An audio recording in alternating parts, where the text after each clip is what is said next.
Okay. All right, I'm going to do a little intro. My name is Ashley Hemmings. I'm the operations manager at Eastern Edge, and I'm really excited to get to host this panel.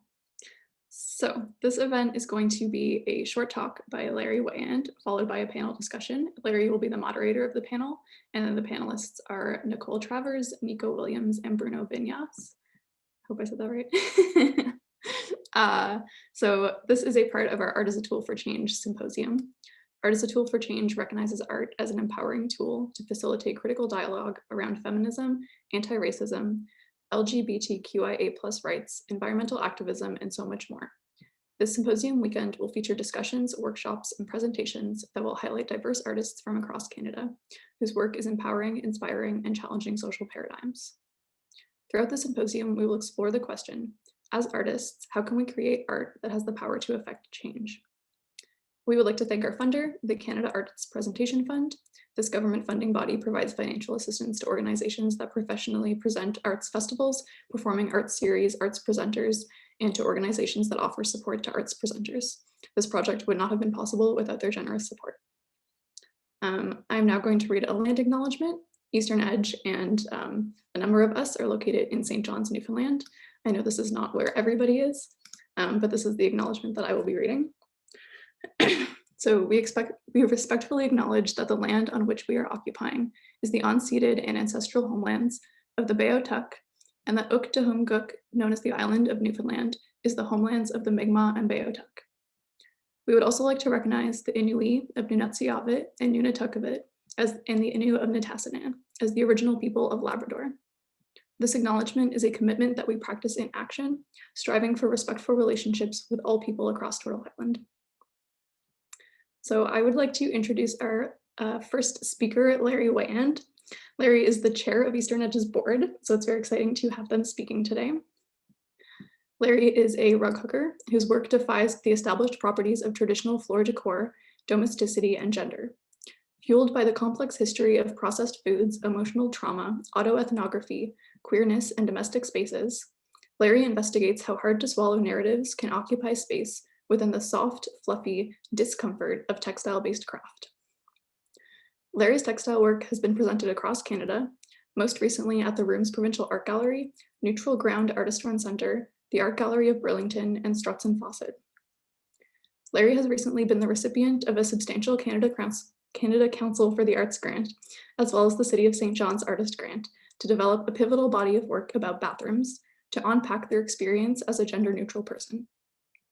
Having completed their MFA at Concordia University in Fiber and Material Practices, Larry is now a visiting assistant professor in textile art at Memorial University's Grenville campus in Newfoundland and Labrador. So you can take it away, Larry. Yay, thank you so much, Ashley, for that introduction. And I just kind of want to briefly go back to land acknowledgements. And if you are chiming in from a different spot, by all means, if you want to type in the chat a few words about where you are and maybe acknowledge the land that you are in. But I also want to I took these notes from the Laurier Student Public Interest Research Group, and they had some very good things that kind of moves beyond the land acknowledgement. So I just thought it would be really good to share this as well, seeing as we're in this context. So to recognize the land as an expression of gratitude and appreciation to those whose territory you reside on, and a way of honoring the Indigenous people who have been living and working on the land from time immemorial. It is important to understand the longstanding history that has brought you to reside on the land and to speak to understand your place within that history. Land acknowledgements do not exist in a past tense or historical context. Colonialism is a current ongoing process, and we need to build our mindfulness and our present participation. And although it is important to acknowledge the land, it's only a first step. And I have three other kind of things that we can do. So the first one is being to learn. So learn about oppression and privilege, about the history of colonization, about Indigenous people and cultures, about the land you live on, to listen. There are many books, blogs, documentaries, independent media sites, plays, songs that Indigenous people have written and performed that are great places to start learning. The second one would be to build relationships. So building relationships is a very important aspect of standing in solidarity, and a great place to start if you are in St. John's is to look at the resources provided by First Light, St. John's Friendship Center. First Light is a registered nonprofit organization that serves urban, Indigenous, and non-Indigenous communities alike by providing programs and services rooted in the revitalization, strengthening, and celebration of Indigenous cultures and languages in the spirit of trust, respect, and friendship. And my third one would be to act. Be accountable towards Indigenous people and community by affirming the importance of what they're saying, aligning oneself with the struggle, and speaking up when something problematic is said. So these are just really first steps that you can do, kind of moving beyond the land acknowledgement, that I thought were really important to share. So with that in mind, I will move on to my bit of the presentation. I'm going to present a little bit about my work, but I want to keep it really, really brief because we have an excellent slew of panelists with us here today, and I want to hear what they have to say first and foremost. So I'll do my quick talk, then I'll introduce these wonderful people to you, and then we'll get going with our conversation. Okay? Okay.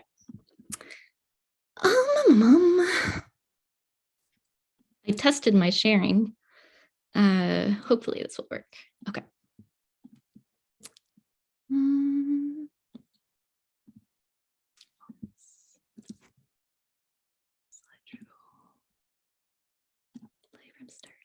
Okay.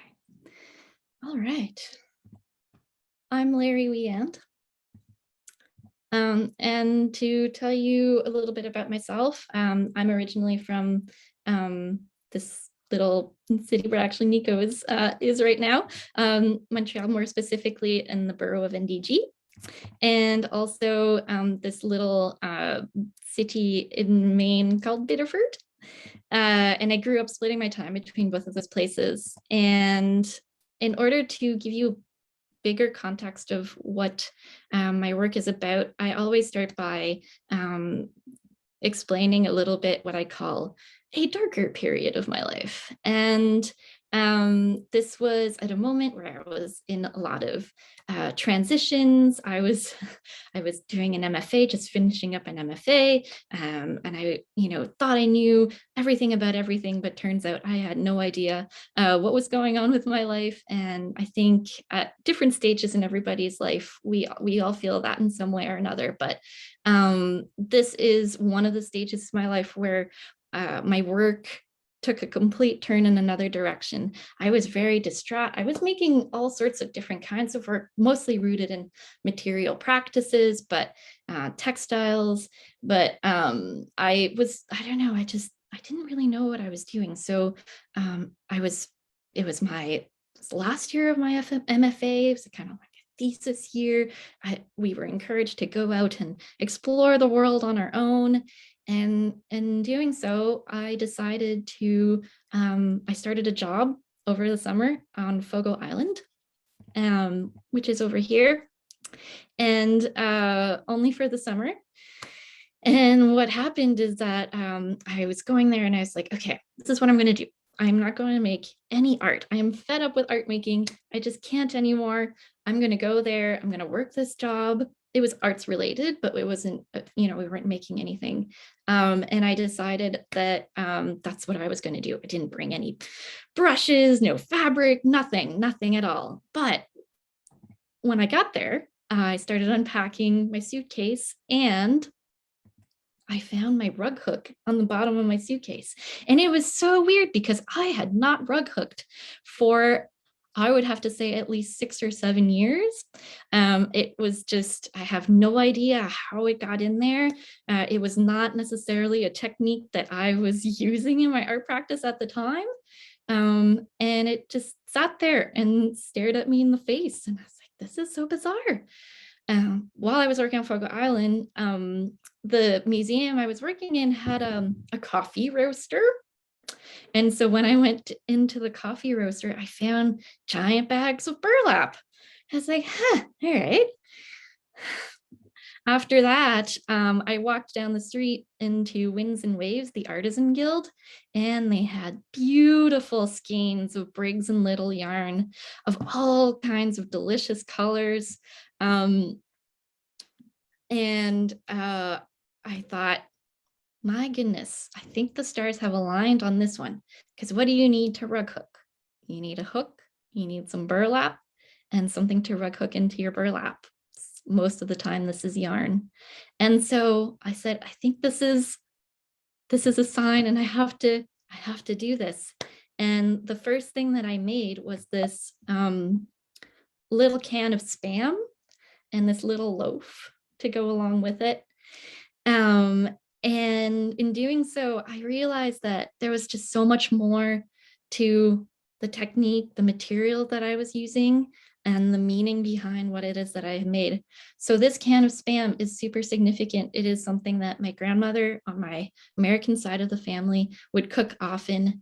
And so it was very nostalgic. It was very powerful for me. And so another quick note about my grandmother, my American grandmother, is that she rug hooked. And during the lifetime that I had known her, she had dementia. And so I never was able to learn from her or learn about the technique that she had used to create some of the most gaudy and amazing artworks, a lot of them involving raccoons. Like she would rug hook these scenes of raccoons on logs. It was all very charming. But I had no idea that rug hooking was actually part of my family until I went much later on in life and visited PEI, and then said, hey, that looks like what Grammy did. And then the wonderful ladies on PEI taught me how to rug hook, and I kind of reconnected with that culture. But like I said, I had not used rug hooking in my art practice at all until this moment. And then it all came back to me and it started pouring in, and I couldn't stop. I just had to tell my narrative in one way or another with this technique and with these materials. So while I was doing this, I was always being like, what's wrong with me? Why am I the way that I am? What influences who I am? How do I grapple with this? But instead of I turned this question around of what's wrong with me. And instead I started looking at what happened to you. And through this journey, I discovered the beautiful term of autoethnography, which sometimes I'm like, oh, it's kind of a academic term that is neither here nor there. But to me, it was a way to validate my process of learning about my family and learning where I come from and learning the traumas that have trickled down from generation to generation and how it has formed who I am. So I want to tell you a little bit about my immediate family members. And I just want to preface this by saying that I have spoken to a lot of people in my family, and they have all agreed that the terms in which I have described them, they would be okay with because they described themselves as this when they were alive. All of them have passed away, but they would speak about themselves this way very openly. So this is my Grammy, my American grandmother. She was a wonderful textile artist, did rug hooking, cross stitching. She was an alcoholic, and she had dementia at a later age. Oh, very blurry photo. I apologize. This is my grandfather, so her husband. He was a medical doctor. He loved to garden. He had the most amazing tomatoes ever. I unfortunately never got to meet him because he passed away of a heart attack before I was born.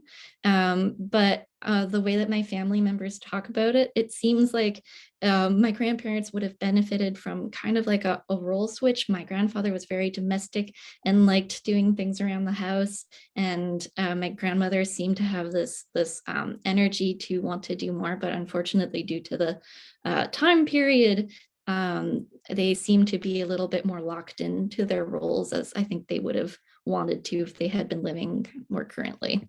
And this is on my mom's side, my French family. This is my grand-papa. He was mayor of Chateauguay for a stint. He opened up a co-op for the farmers around Chateauguay. He owned this really amazing motel called the Rustique, and the restaurant of the Rustique, more specifically. And he was bipolar 2. And at the time that he had got diagnosed with this. They weren't very sure how to treat bipolar disorder, so a lot of the treatments that he did receive were a little bit detrimental and probably didn't help him in the best possible way. This is my grandmama, grandmama Berthe. She is one from a family of one of 18 children. She was a wonderful seamstress. She really gave me the love for fiber arts. She taught me how to knit, sew, crochet, embroider.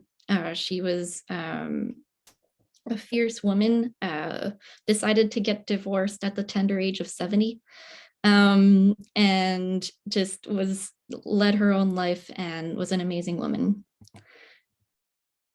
So with this, I started becoming really obsessed with food iconography.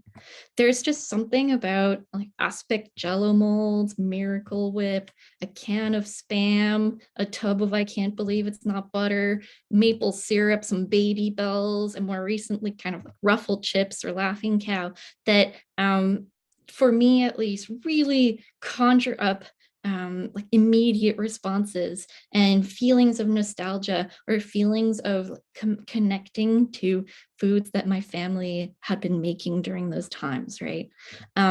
So I took that because I just ran with that. When I see a Baby Bell in the wild or at the grocery store, there's something about it that I just immediately resonates with me. So I took oral history. I went around, I spoke to family members. We had really great discussions about different kinds of foods that my grandparents had been cooking and eating. I translated the stories a little bit into creative writing, but I took the storied foods, and sometimes they had storied objects, and I translated that through rug hooking, and I used rug hooking as a way to heal or as a coping mechanism in order to understand everything that had happened in my family. So I started off with these two-dimensional rugs, each one representing moments of my grandparents. So this is my grandmama's rug. This is my Grammy's. This is detail of my papa. And now I also integrated myself within that. So the Baby Bells are very much of my narrative. I always say that I have some form of cheese anxiety. I'm not sure if it's I have anxiety and then eat the cheese, or if I've eaten too much cheese and then get the anxiety. It's kind of a chicken and egg situation, but the Baby Bells definitely contribute to this.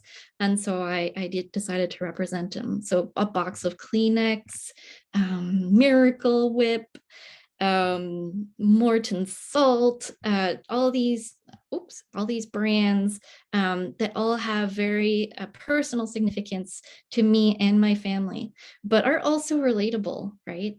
A 6-pack of Schlitz. And then I also made a more giant Spam. This one is about the size of an ottoman.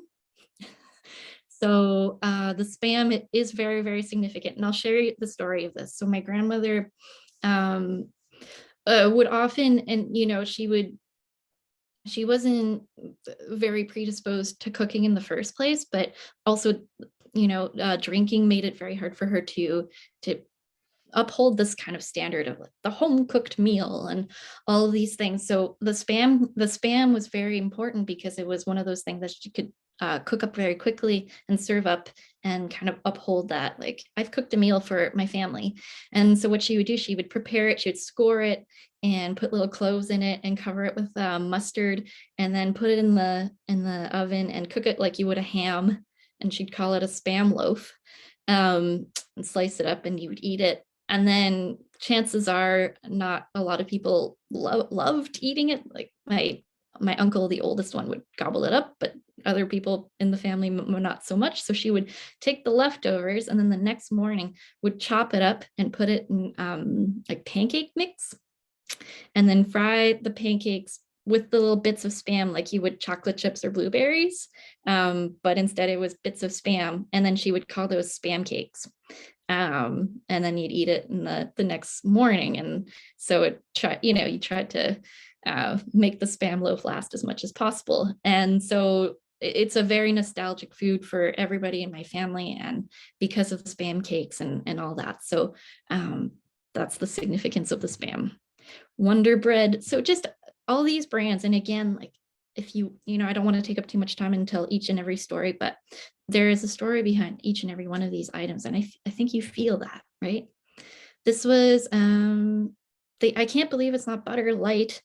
That's a great one because I Can't Believe It's Not Butter is already sort of like a margarine product of something. And then the light version is like even supposed to, yeah, like it's like more removed. And it's something that has been integrated into my American family as part of like a sort of like a diet trend, I guess. And the really secret thing with this, and you wouldn't be able to tell if you walk by it, but it is stuffed with pairs of jeans that I do not fit in any longer. So the other ones are stuffed, whatever's around, but these are all stuffed with jeans that I can't fit in anymore. And yeah, that's just kind of like a fun thing to think about in terms of materiality is what we're talking about, right? Hell of a good chips and dip. So actually you can see here when this was exhibited at the Rooms in St. John's, and right here, there's a little bracket under that I Can't Believe It's Not Butter, because the curator who set up this work was like, why is it so heavy? And I was like, yes, because there's jeans in it. I'm sorry. And he's like, oh, I have to like put a bracket up. It's not going to hold on the shelf. And like, it's just like all these concerns. And it's like, oh. He's like, I love it. I love that there's more meaning about this, but, and then, so anyways, they had to add the bracket for it. It's pretty funny. So this is it at the Rooms for Lubes to Live By. I was the featured artist with Hannah Epstein. But this is my section of the work. And then I ended it with like a more personal self-portrait, I guess. So this was my runner. It's about 5 feet long by 3.5 feet. This exhibition then went on to Neutral Ground. And I did a duo show with Aurelia Maxwell, which is amazing. Just some images of that. I'm just going to shuffle through. And then I went to the Art Gallery of Burlington, which is really exciting. So I don't know. It's so fun seeing work in different settings. I find it's like, it changes the read so much. Does me in love. Okay. Part of what I do, and that's something that I find is so absolutely important, is community and accessibility in my work. So actually at the Art Gallery of Burlington, I had the absolute honor and privilege of working with the curator to make a guide of my work for all ages. And it's so amazing to see that, because I don't know, it was just I've never felt something like this before, because it makes my work absolutely accessible and unpacks it in a really like safe and gentle way. And yeah, it was just so amazing to have this opportunity to have this done about my work. I just felt so honored and privileged. So here's just a few of them. I do always try to work with different local organizations, especially when I'm exhibiting. So when I was in St. John's for a bit, I was working with the Naomi Center, which is an emergency shelter for women aged 16 to 30. And I was hosting weekly hook-ins or weekly art, whatever they wanted to do. And it was just such an important space for participants to come in and settle down and make. Which to me is just so important, right? When I was doing the show at Burlington, I collaborated with PSN and ROC. So PSN is a Positive Space Network, and ROC is Reach Out Center for Kids.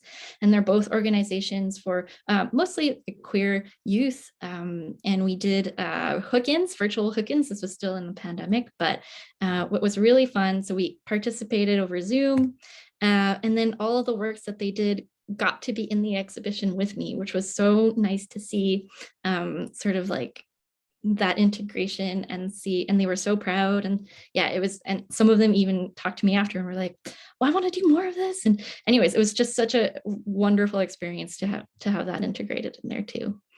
So now my new work, I'm just gonna go really, really quickly. So gender identity. I did a show in New Brunswick over the past summer, and it was exploring ideas of just sort of dabbling in ideas of gender identity. And I decided to do a slew of like toys and objects that uh, sort of like forced a gender upon me when I was a child. And so I made this magic date ball. Oh, I don't think the link will work.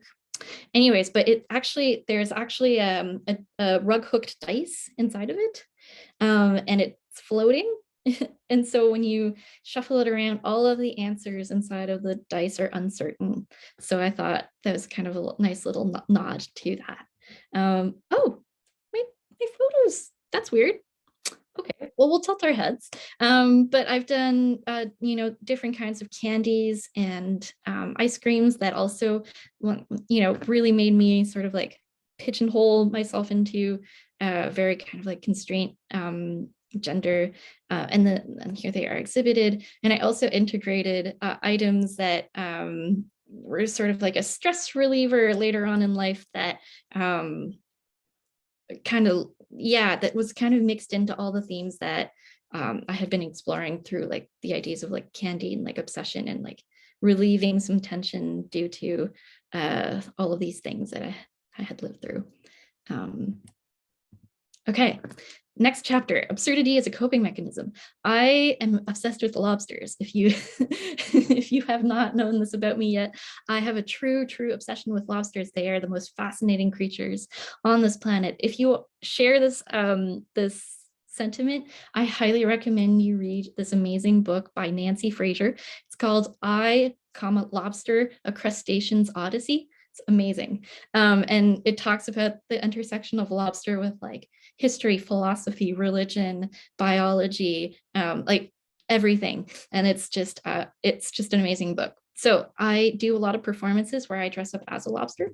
So this is the first one I did when I was on Fogo Island for the first time. And it was a way to speak of mental health, to speak of how I was feeling at that time.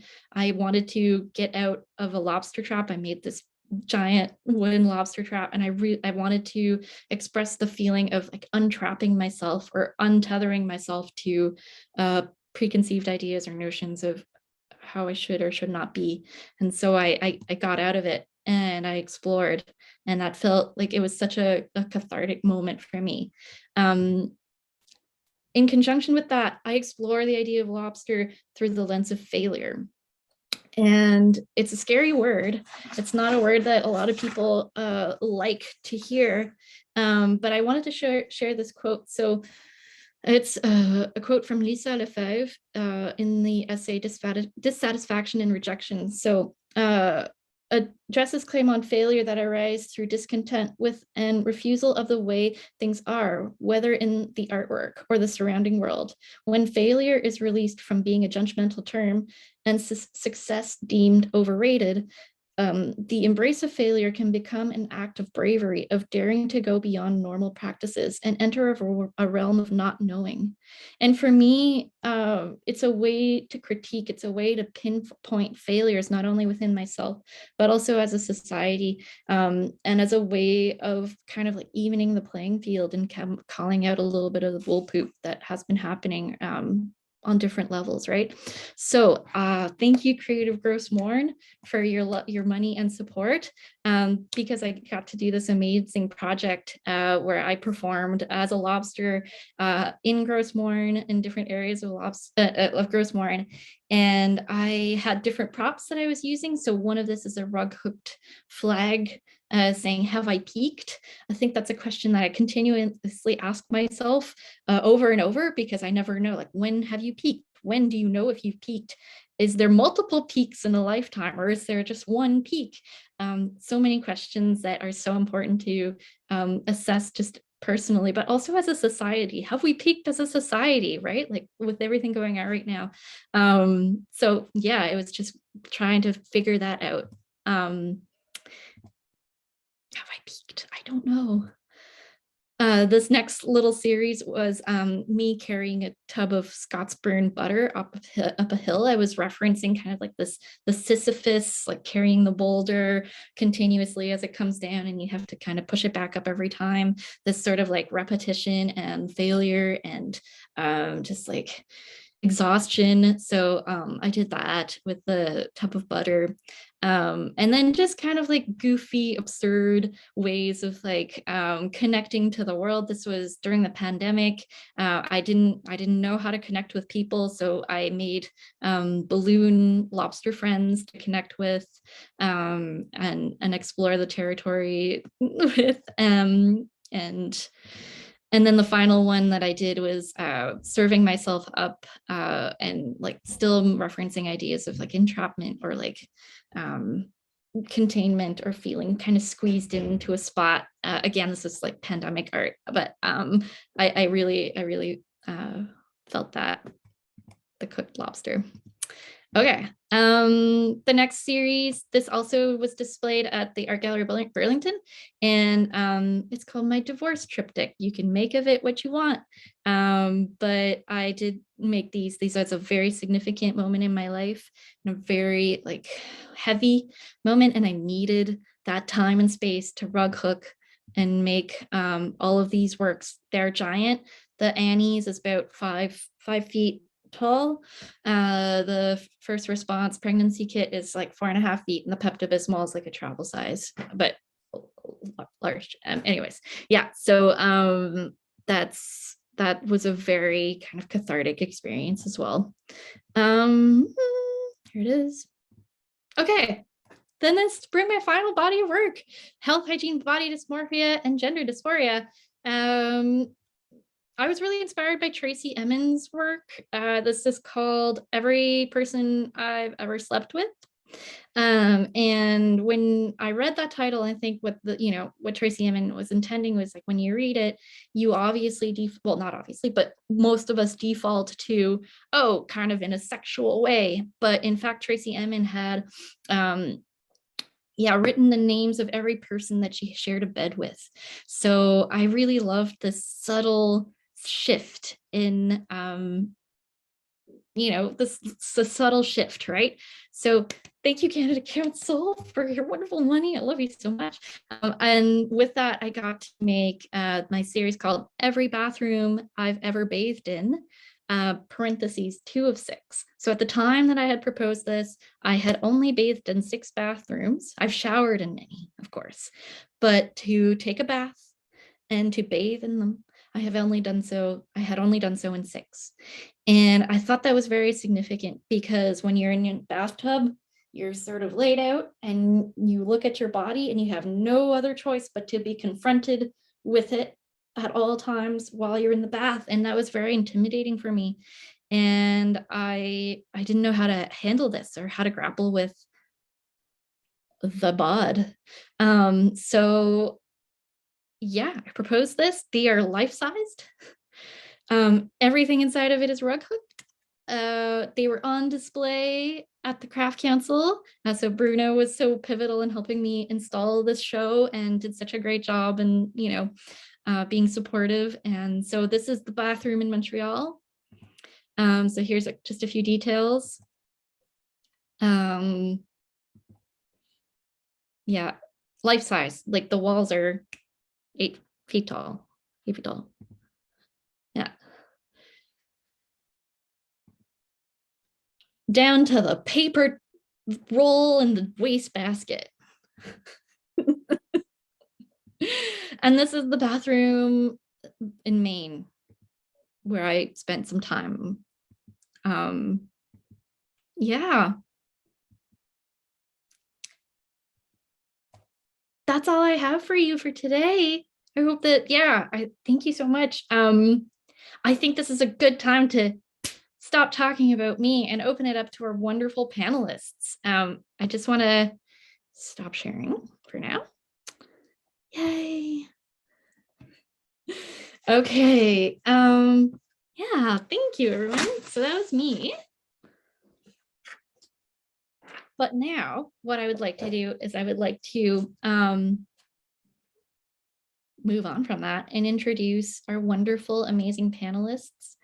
So first we have Nicole Travers, who I had the delight and honor of, I guess properly meeting on Fogo Island. We were doing a residency that kind of overlapped with each other for a slight bit.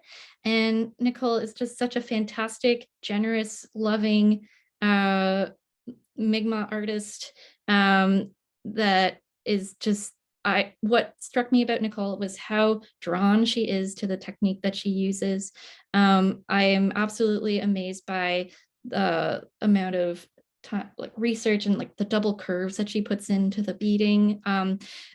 She deals with a lot of fish leather, and I love the materiality of her work. I love that the stories that she has, the kinship to the land that she just shares with anyone, the warmth, the care. It's been such an honor to learn from Nicole. And yeah, just every day I'm just amazed by her curiosity, the sense of calm that she kind of like gives out, not only with her person, but with her artwork as well. So that is Nicole. Next we have Bruno. I've known Bruno professionally pretty much since I moved to Newfoundland, but I had the absolute honor and pleasure of working alongside Bruno for the Sensorious show that he so diligently and amazingly researched and put on. So for those of you who don't know, Sensorious was, it started off as a show for visually impaired, but then opened up into a way more wonderful conversation about accessibility generally in the arts. And so Bruno curated this amazing show that was just so thoughtful and considered and accessible in every sense of the term. So Bruno is also a wonderful fiber artist. Nicole was just saying that the show that he had at Eastern Edge took my breath away. It was astonishing, the amount of work that went into that. I was like, it was just, Bruno is just such a compassionate, delicate person, but works in textile arts with such like intricacy and skill. And he tells like the most powerful narratives that are, personal, political, and the work is tactile, immersive. It's absolutely amazing. So that is Bruno. And finally, we have Nico, who I had been obsessed with Nico's work for a very long time, because when I saw kind of the more sort of like food-based beaded works, I was like, oh, this is like same aesthetic, different, obviously very different approaches, but I was like, oh, so amazing. And then I had the honor and pleasure of working with Nico more professionally through the Canada Council of the Arts. But I have an appreciation now that I know more about Nico's work, about the geometric abstractions in Nico's work, of the colors, the textures, the patterns, and everything that's involved with the making of Nico's work. So, yay, okay. So I wanted to start off by, oops, where are my notes here? Here we go. I don't know, I gave you some introductions, but I just wanted to take this opportunity for maybe each panelist to maybe introduce themselves a little bit. While they do that, I have Nico's website and Bruno's website and Nicole's Instagram. So while they say maybe if they want to add a few things about themselves, I'll shuffle through just to give you a sense of the what they do. So I don't know, did we want to start? Maybe we can go Nico, Bruno, and then Nicole. Nico? Yes, everybody. Hello, big Chimigwech for having me as a panelist today with everyone. And it's really exciting to be joining in from Tiohtià:ke, Montreal. And I am a multidisciplinary artist, and I use a lot of beads, like anything that's made of glass or plastic that is like the shape of a bead, and I can put a needle and thread through it. I really just enjoy working with material and letting the material evolve. And yeah, it's really great to be here. It's a busy year with things opening up and exhibition and sort of shooting in all directions. So it was really great to meet you, Larry, also recently, and like discover your work. And I was also mind blown about like these connections and stuff, and like how we approach certain objects, and like it's just really great, you know. And like I really loved your talk about the spam, because like somebody was talking about spam with me the other day, and I was like, oh, I've never like eaten meat in a can, and they're like, Nico, you eat like canned chili like all the time, and I was like, oh, there's like Totally. you know, I was like, yeah, and I just put it together, you know. So I really enjoyed that conversation, and seeing like all that like fully textile like bathrooms and stuff. I loved it. So it's an Awesome. honor to be here today. Yay. Thank you so much, Nico. Bruno. Hey everyone, I mean, it's an honor to be alongside like such an amazing artist in this panel. Don't think I'm worth of that, but thank you so much for sharing this screen with me. Well, I'm Brazilian. I'm a biracial, queer, textile person primarily. That's who I am. If you wanna start taking boxes, and yeah, like most of my work is done in embroidery and textile manipulation, and they talk about either my mental health or my desire to express what I cannot say in words. Being not an English speaker, like the use of image for me was the first way that I could communicate in a new language, and that's what I have been doing since. And a lot of my work is also inspired by my African roots from my city in Brazil, and from my family and friends, and like everyone that I loved years that taught me where I came from, and what was my mission in this planet, which it was express things that were not understood by the colonial settler. So thank you so much for having me here today. Yay. Thank you so much, Bruno.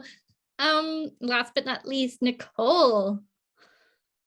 Well, I said to both Larry and Bruno before Nico came on, I said, you three are what I want to be when I grow up. So I'm very honored to be sitting on as a panelist with you three.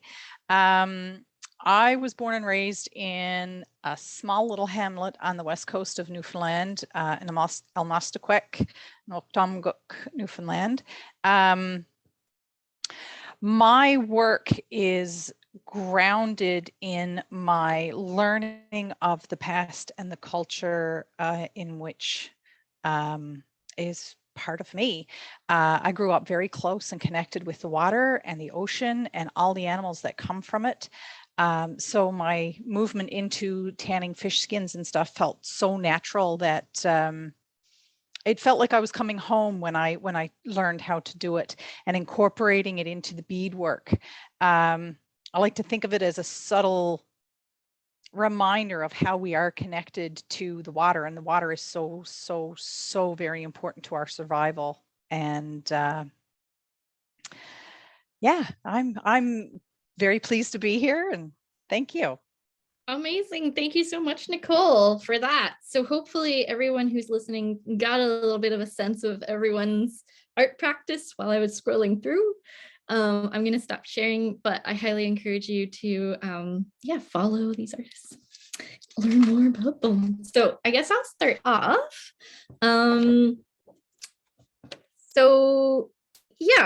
The panel is called Making and Materiality, and I think we all kind of got brought together, in my mind at least, because I think that we all share certain similarities and certain approaches with obviously very different kind of like points, but we all intersect in this strange Venn diagram together.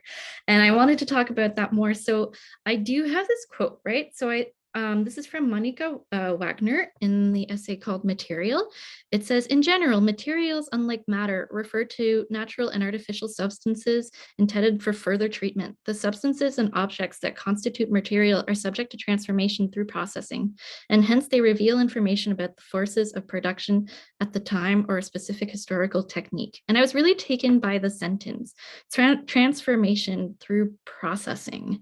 So I was wondering if, because what I've picked up, right, is that we all sort of speak about this idea through the use of our materials, of our raw materials, through the processes that we use and the meaning that has informed kind of the histories that we all individually come from. And some of that is, a lot of it is due to like colonialism, diaspora, and very intense subject matters like that. So I was just wondering individually if you could speak of how your processes and your materials inform some of these greater subject matters within your work. And maybe we can start maybe like Bruno, Nicole, and then Nico. Would that be okay? Okay, Bruno. That's a very interesting question. Being removed from my culture and from my country and going to other places, I had to learn how to identify materials that would speak to me in the same level that the materials that I grew up with did.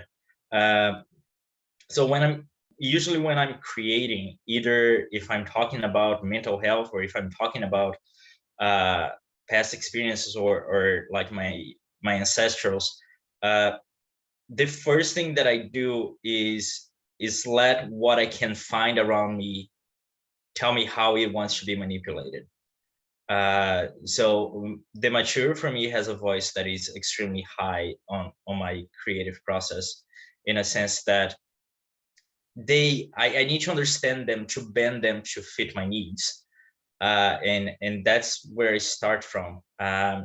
So in some of the photos that you sent, actually, I remember using dried banana leaves that I miraculously found in Newfoundland, which is not something that you find very easy here. And it took me like weeks to properly dry them and then hydrate to be able to pierce them with needle and thread to use. And the understanding of that, which I think like speaks a little bit to the process that Nicole does amazingly, which is the fish skin tanning. Like, it's understanding how that material can be manipulated to do what you want, but for you to do that, you need to understand the material completely before you do. So I guess I jumped to Nicole. Nicole, that's a great segue, Bruno. I love it. Nicole, yeah, please. Yeah. So the fish skin, I was very interested in learning how to tan hides and things. And like growing up, it was, you ate fish 5 days a week. If you weren't eating fish, you were eating moose. It was wild game and and fish or some sort of animal that had come from the ocean. And knowing that these traditions were there, and I had already been into beading and starting the very, very preliminary, my understanding of the Mi'kmaq hieroglyphs, petroglyphs, double curves, and what they mean and how they influence us and how they are a means of, I'll say, a type of knowledge transfer or a conversation between different people without even having to speak. And understanding that preservation of animal skins is something that it's always been done, but it's also a very much of a dying art. And for me, preserving this information and being able to pass on this knowledge to other people is so very important. And I wanted to, sorry, Emily, honey. It's my daughter. It's very important that I'm able to preserve it, transfer that knowledge on, and also honor the animals who are providing us substance and able to move on. And it's a reminder to me, and it's able to pass this information on to like my kids and the kids that are in the community and whatnot, that we're always connected to the land, and specifically water. We're made up of almost 80% water, and water is such the access to clean water is becoming less and less available. That it's not something that you would ever think 40, 50 years ago would be an issue today, and it is detrimental. Absolutely, Nicole. Yeah, very important thoughts to think about. Nico, did you want to express? Yeah, like very good points that Bruno and Nicole like have brought up, and like thinking about,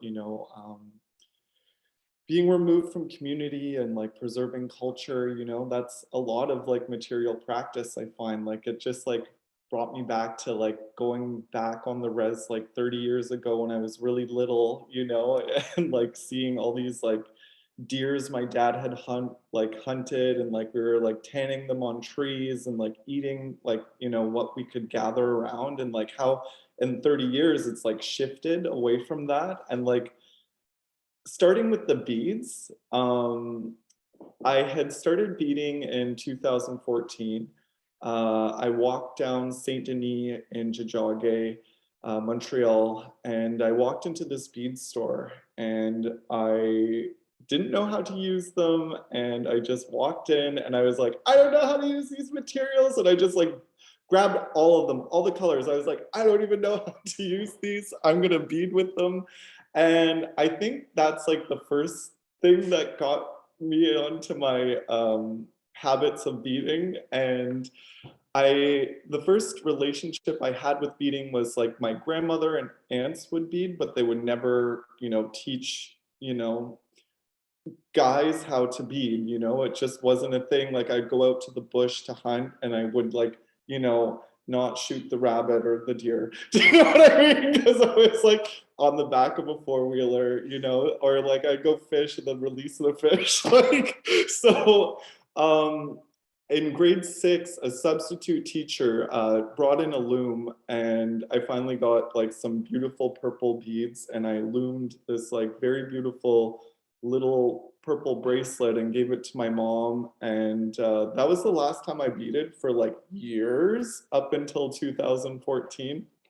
And yeah, it was just like this connection, and like trying to figure out, looking at sources online, looking at like museum archives, because a lot of beadwork from Indigenous communities has been like, gathered and like thrown into like large storage bins, and all these collections across the world, and not in the community. So you won't necessarily see it when you're back home. So, it's like preserving culture, revitalization of that, and like transferring knowledge to like the youth, and getting them to like come into workshops and like not even have discussions about gender, practicing with it, like just being like, this is like us all working with material. And that was like hardcore, not being allowed to be, sort of just like not encouraged to be in the past.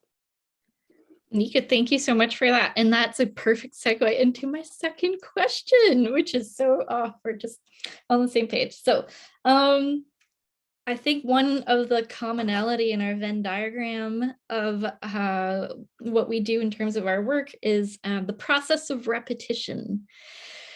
And I think that a lot of craft-based art practices, not all, but a lot of them are based in this idea of repetition, of almost like obsessive in a way, maybe.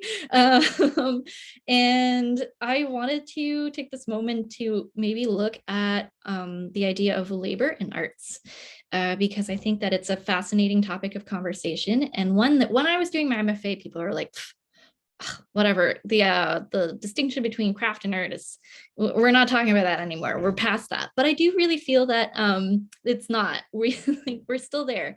So yeah, I think, well, I had another quote, but essentially, like, yeah, it says art making characteristics of the last 2 decades have begun to give way to ultra-conceptual art that emphasizes the thinking process almost exclusively. Such a trend appears to be provoking a profound dematerialization of art, especially of art as objects. And I wholeheartedly disagree. I think that right now we have seen this resurgence of art as objects and the maker be so intrinsically part of the art practice itself, and that shining through. And I feel that with all of you as well. So I wondered if you could maybe talk about that, about the labor in your work, how you feel that that comes through. And then, Nico had mentioned this idea of like gendered labor too, right? And then how we've kind of broken the boundaries between that, or, anyways, I'm going to give you some time to reflect upon that. In terms of my own personal experiences in my art practices, right? A lot of these practices that were taught to me, such as sewing, rug hooking was a little bit later on, but in that same vein, it was out of necessity, right?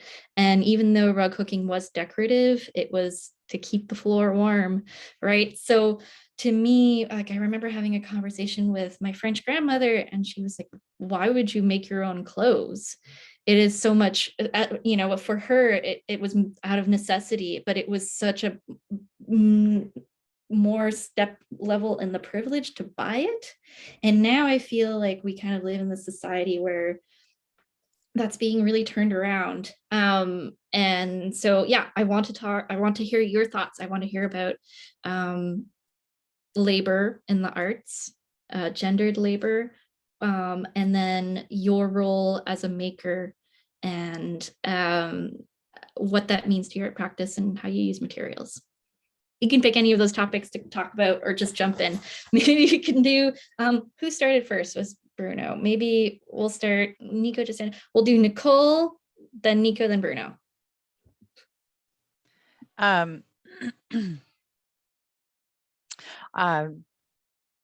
Myself and my labor that goes into my work. And I feel that, like, for me, I like to be able to be connected from literally beginning to end, with tanning the fish skins and then turning them into earrings or little bags or different items. It's important for me to be able to be connected from the fish coming from the water, from cleaning the fish to eating the fish and supplying nutrition for me and my family, and then I'm honoring it. I feel like there's more of a purpose to it than just, hey, I'm going to feed you, and then you just throw the remains back in the ocean or in the dump or whatever. But putting that into my control, and then I like to return whatever is left back to the water, because there's all these little microorganisms and little animals and things that will feed off of the scrapings of the fish skin. I'm honoring and venerating these animals, and then I turn it into an object. And then quite often I'll have somebody say, wow, that's really nice. What kind of animal is that? Or what is this? What is this material that you're using? And when I explain that it's fish skin, it stirs that conversation. So being connected from beginning to end, I know I'm honoring the animal. I know I'm honoring my traditions, and I know I'm honoring the information that's slowly coming to me. The tanning of skins, yeah, it was learned. The information came to me from an Anishinaabe woman in Ontario with the tea tanning, Amber Sandy. Nico, you're probably aware of her. And it seems like what I'm seeing, a lot of the tanning skills are being passed on between the female genders. I don't know traditionally if it was the men tanning or whatnot, but I'm seeing more of women involved in this side of the arts for the fish skins and other smaller animals and things. Amazing, Nicole. Thank you. Nico, do you want to jump in? Well, thinking about the process of repetition, like with the beadwork, a lot of it is like thousands of beads going into a little bit of like the breakdown of my process is I'll like do it all on the computer and I'll have like the object in front of me and then I start like drawing and like transforming it or, you know, bringing in a garment and looking at how it curves and like beading samples and like, you know, doing all this like work to sort of fabricate an object before hands go to it. And a really important thing was I had this studio visit with a textile artist who works with sneakers in New York City, and I forget their name right now because I'm on the spot, but we were talking about sort of like, you know, the labor behind the work and the time that goes behind the work and the pressure of getting deadlines done. And I started doing collaborative projects with Nuit Blanche in like 2 or 3 years ago and for Montreal, and I had community come into my studio and then everybody was like learning how to bead triangles and we made this like geometric form and people were weaving all night and being surrounded by drumming and stuff. And that process sort of carried on where I started hiring people to come in and work with the patterns. And, you know, a lot of the thing with my work is I have to put good energy into it. So when we're all sitting around the table together and somebody's frustrated, it's like, if you don't want to do that, like, don't work on that project. Let's just like put good energy into it because people can really see that in the work when it's finished. And that's like a huge part of it. And for gender within the practice, like there's so many wonderful beaters out there across like All Turtle Island and stuff. So I just like seeing like the inclusion of like two-spirit beaters and, you know, all genders sort of approaching it. And it's just like great to see that happening right now and the attention that beading has been receiving through online platforms. It's just like incredible to have support of people, you know, appreciating these practices finally. Awesome. Thank you so much, Nico. Bruno. It's very interesting to hear you folks talking about that because as an embroiderer, like I always think about what's the relation between labor and time and and creating embroidery pieces. And I remember that for the show that Nicole mentioned last year at Eastern Edge, one of my pieces, I actually sat down and I timed every time that I worked in the piece. And it took me over 1,300 hours to finish one piece. And then I remember posting that online, you know, like with the actual time frame that took me to complete the pieces. And one of the comments that was like a DM, someone like shared my post to me and sent me in the DM was like, so how do you charge for that? And I was like, okay, that's the next step of the way that I can think about it. But the repetition is crucial for embroidery, especially if you're doing thread painting or if you're creating lace. Oh my God, creating lace can take you like a year to do a tiny little thing. So that process of repetition, it's what makes you push your materials to the limit. And trying to understand them and trying to, you know, like how can I make these personal and like how can I convene what I want to say by repeating and changing these materials to work in a different way, which is like I don't want to say it's the same process that Nicole does, and definitely is not the same process as beading, because I saw a beading process once and oh my God, it takes forever. But it is very similar in that sense that like you need to be connected from the beginning stages of the process. And that's when the repetition start, is changing the form and changing the shape and doing the sampling and trying again and trying again and trying again. One thing that most people don't understand about textile art is that we sample a lot. we spend hours and hours and hours sampling things and making sure that they're gonna work before you see the final thing. And when you connect and thinking about like the gender situation, I remember when I moved to Canada and I went to school here for textiles, one of the first chapters of a book that we had to read was a book called like Women's Work.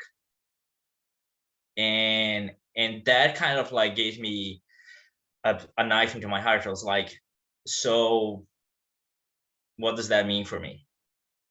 You know, it is just heartening to see how belittled women are put because they do textiles, which is an arduous, laborious, intricate process. And at the same time, it excludes a huge amount of people, that gender fluid, queer people, and even cisgender men that want to practice those. Like there is an eye looking over you saying like, that's not what you're supposed to be doing. So that is part of my practice, is like breaking down that and say, hey, we can do it too. Or, you know, like, and we appreciate what you set out for us. We appreciate all the women that came before us and did that work so we could make that work today. Awesome. Thanks, Bruno. Absolutely. I agree. You're so thoughtful and lovely. Thank you so much. The next point that I'd like to touch upon is the idea of like tactility in our work. I think that just the nature of the techniques and the materials that we use are just intrinsically so tactile and inspire a connection. And when I say that, not just to the physical object, but a connection to community, a connection to our past, our histories, our present. And I also want to talk about, it just really seems like we all dabble in connecting with community and accessibility through our art practices. And I would like to, hear maybe a little bit about, we've talked, dabbled, but I think just take this time to really dive into that. Maybe who started last time? Nicole. We'll do Nico, Bruno, Nicole. So when talking about like the tactility, are you talking about like working with other people, or? I guess a little bit of both. I just feel for me, in terms of my art practice, I know that rug hooking is wool. We've touched it and people immediately, like the way that I describe it, especially with my baby bells, I feel people want to hold it and hug it and then tell me all of the things that are happening in their lives. And to me, that's such a special thing to have because for the most part, we don't touch art. It's kind of like a big no-no. So, in spaces. So to me, that's a very important part of my personal practice. And I just wanted to hear maybe about your perspectives on that. It doesn't necessarily have to intersect directly with tactility, but just more, broader. A lot of it was like when I've started doing more recent exhibitions, like in the beginning, they used to be under glass, like a lot of my beaded little sculptures that were very small in the beginning, and like they'd always be under these boxes, and I was like, oh, why are they under a box? Like I'm still living, I'm like still making, like I don't, like I think people should be able to like at least let that work breathe and have a relationship with it in front of it. So one of the first exhibitions I was allowed to do that was the MAC, and they just put a security guard there, which is okay, kind of annoying, but like stood there all day, just watching all these beadworks that were just like laid out in the opening with like shining lottery tickets flowing from the wall, and then like fry bread labels and like little beaded status card. And it was nice to just have all of that out in the open, because like a lot of the other work, like painting and stuff, like it's always out in the open, it's not guarded under glass. So it's like thinking about, you know, precious material, how people do see it as precious, and that's why they do guard it, you know, because of the scale and all that. And it's just like, it's fun to, you know, allow that. And I just sent out a work to the Mackenzie Gallery where I beaded a bubble wrap envelope, and they've asked me to make a sample to send out to them so people can touch it. And I think that's like an interesting way to like have like a real work. And I'm like, is it gonna be behind glass? I don't know. I haven't talked to the curators, but then they've asked me to like make a beaded like sample so people can like, you know, touch and have that relationship. Because it's hilarious, because the whole thing is like when we're making, we're literally picking up thread or, you know, weaving thread through, and it's all done by hand. And to like have, you know, something that's like completely like taken away from touch, it's just crazy. Absolutely, Nico. I think a lot of craft-based practices lend themselves so well. Like we just want to get in there, right? So Yeah, and it feels so good like, when you're making it. awesome. Thanks, Nico. Move on to Bruno. Sure.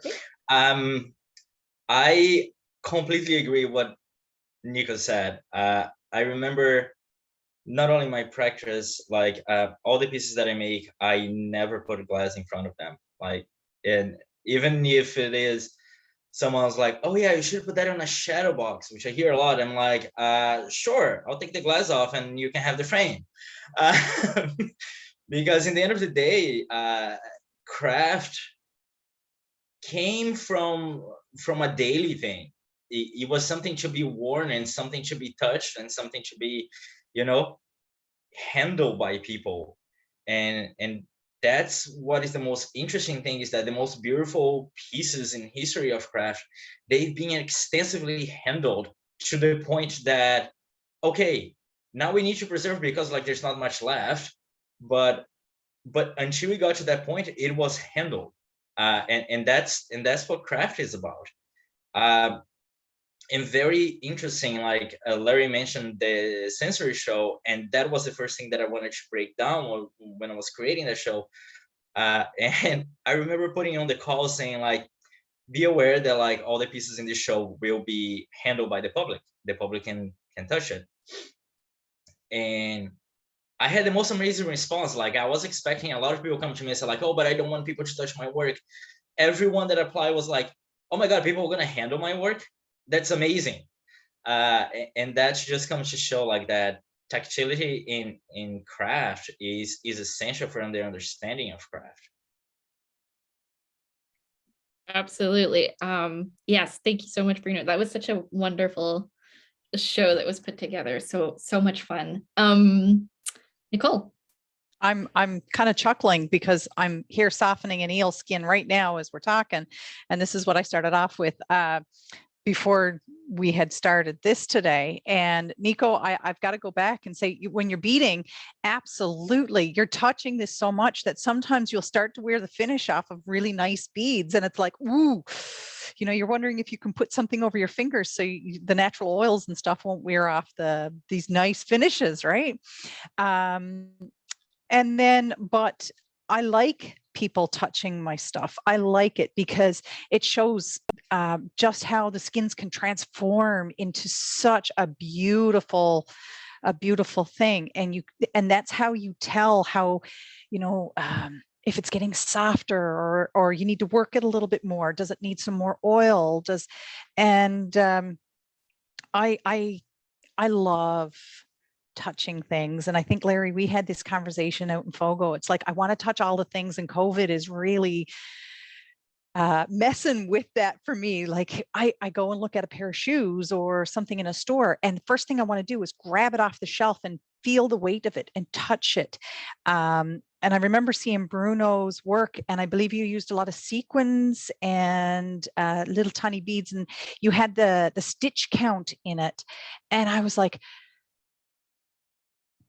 I wanted to touch it, and I'm trying to hold myself back from this. Not everybody is just a visual learner as well, and you need the tactile. Some people need the audio, but I think it's important. I think it's important. Absolutely. Pieces are made to be used.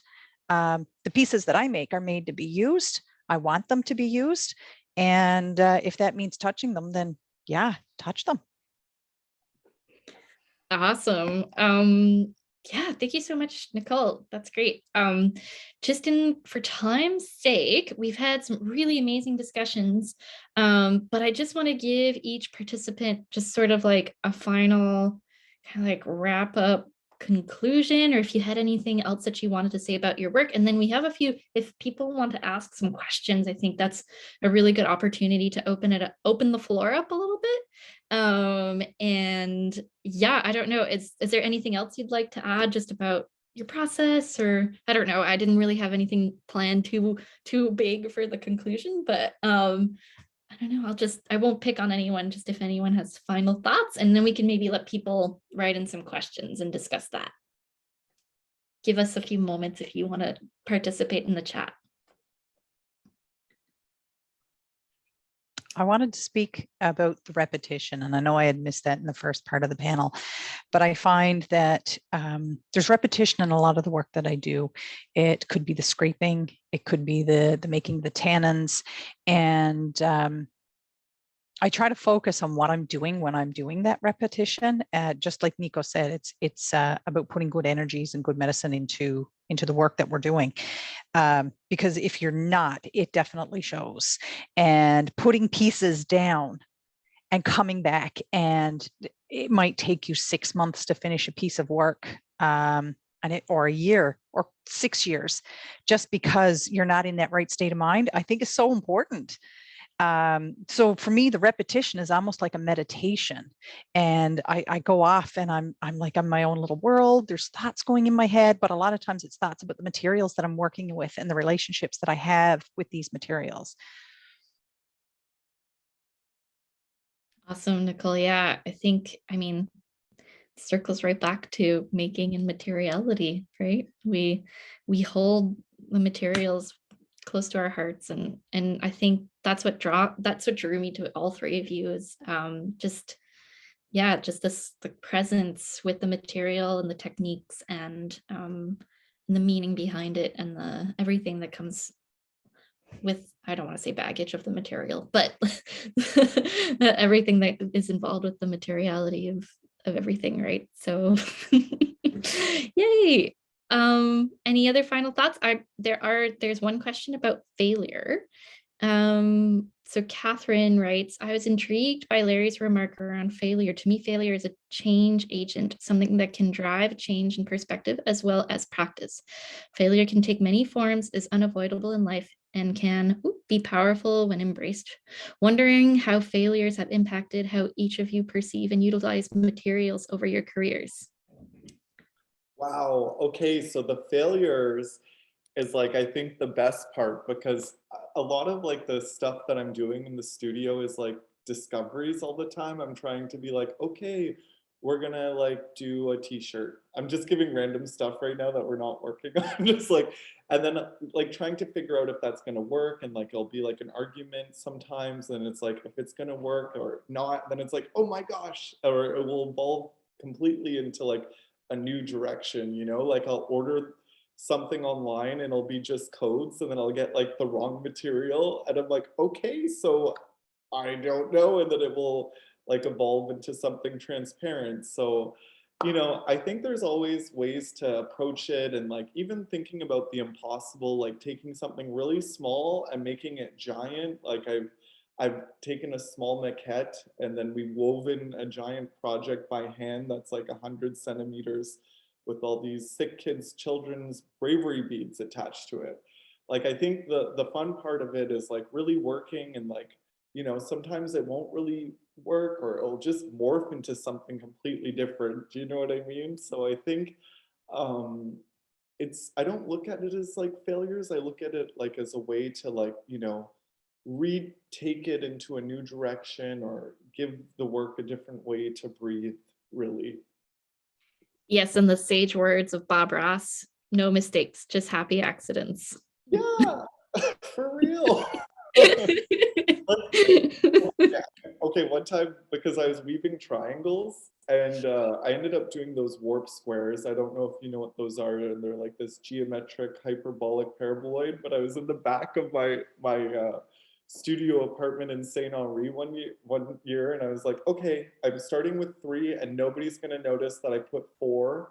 And then it evolved into this like crazy geometric thing, and then I went to go meet people, research team, because of it. So failures are fun. Amazing. Thanks, Nico.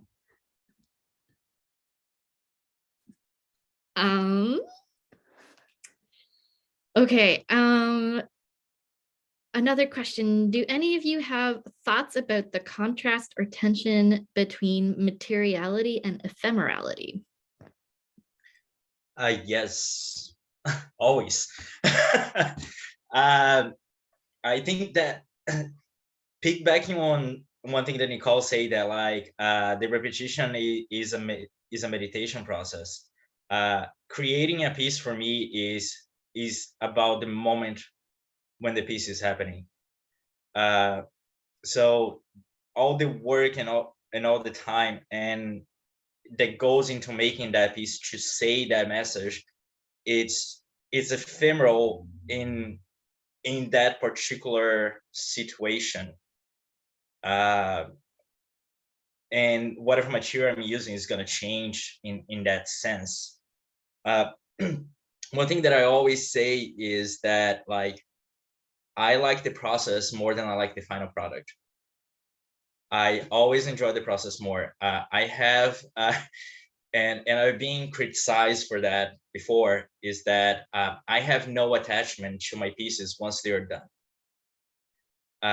I love the process. I love making. They're done. It's just like having a kid, and that kid is fully grown up. You know, like go, leave. I'm gonna go on to the next kid, and so all my work is ephemeral in that sense. Like it only has meaning for me as an artist at the moment that I'm creating and I'm making. In the footprint that it lives in the world, like it has its own life. It doesn't belong to me anymore. Awesome, Bruno. I feel exactly the same way. Just this like release into the world. Yeah.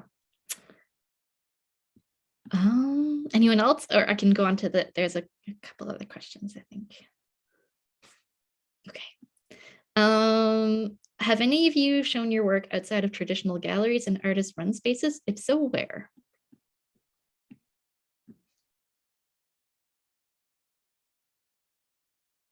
I guess like a boutique when I first started. I'm thinking, no, but I've also like shown, actually, I rented this space beside like Labatt Brewery, and it was like this like abandoned building, and I like sort of did this like weird pop-up art show one time, and that was really fun because I actually ended up meeting like people that were moving to Montreal, and my grades were terrible, and they actually got me into like my master's from that, and it was like the craziest thing. Like there was just all these types of people coming through this random little space that I had set up, and like just all this beadwork everywhere. And it was great to sort of engage with people that way. Awesome. Thanks, Nico. Just a quick I- reminder. Oh, sorry, Bruno. Just a reminder that this is being recorded. So if people are leaving, that you can watch this as a recording later on. But I don't want to interrupt Bruno. Oh no, just I think that the show that I had last year, Eastern Edge, was my very first gallery show. All my work have been showing in very odd places. So the foyer of a theater, a coffee shop, my friend's garage when she did kind of a soiree of sorts. And I really love alternative spaces for exhibitions, because that shows that the art is going to the community, and art is not an intangible thing. It kind of like bring the conversation to the place, instead of like waiting for the people to come to the space. Yeah, absolutely, Bruno. And I think craft-based practices lend themselves very well to alternative spaces because they are very relatable, right? So totally. I guess I haven't done a gallery show as per se, but my pieces usually end up on the ears of a lot of different people, and they could be. I walked out of Berg's in Fogo Island, and this stranger was wearing a pair of my earrings, and I went, I know who you are, because I remembered who bought them, but I had never met them before, and it was so it was nice. It was nice to walk into. It's there on the street, you know. It's you could see it anywhere in little Outport community in Newfoundland or in somewhere up on the mainland. Totally, Nicole. Galleries are overrated. Earlobes is where it's at. I love it. Thank you so much. I just wanted to read Sean's post because I think it's although they didn't say it out loud. Is it okay, Sean, if I read your? I think it's just really relevant and lovely, and very relevant to your work. I don't know if Sean's still with us. I'll just wait for their yes. I'm guessing Sean O'Hagan, because that would make sense with your practice. Okay, well, if I don't want to read something that it wasn't intended for everyone, but hosts can read it. Okay. I think maybe we can end it at that. It's 2:30. Oh, that's okay. Okay, great, Sean, thank you. Sean has written, as we age, the repetition of work is carried in our bodies with pain. So our art carries our bodies, our bodies carry our art. And I think if you're knowledgeable as to Sean's art practice, I really feel that statement. And I really feel that in your work as well, Sean.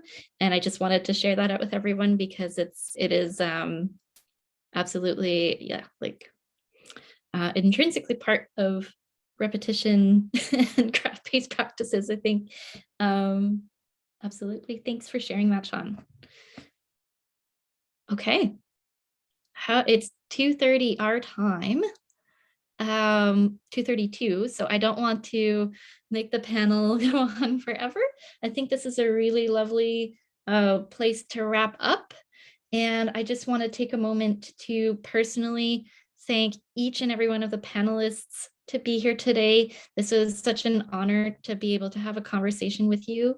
And I also want to thank everyone who came and listened to us and taking time out of their day to attend and to just be like a really lovely presence and your questions and your your attentiveness. And it's just been a really, really great experience. And I thank you for the honor and privilege of being your panelist today. I've had such a blast and it was just so good to chat with such amazing people. So Ashley, did you want to say a few words?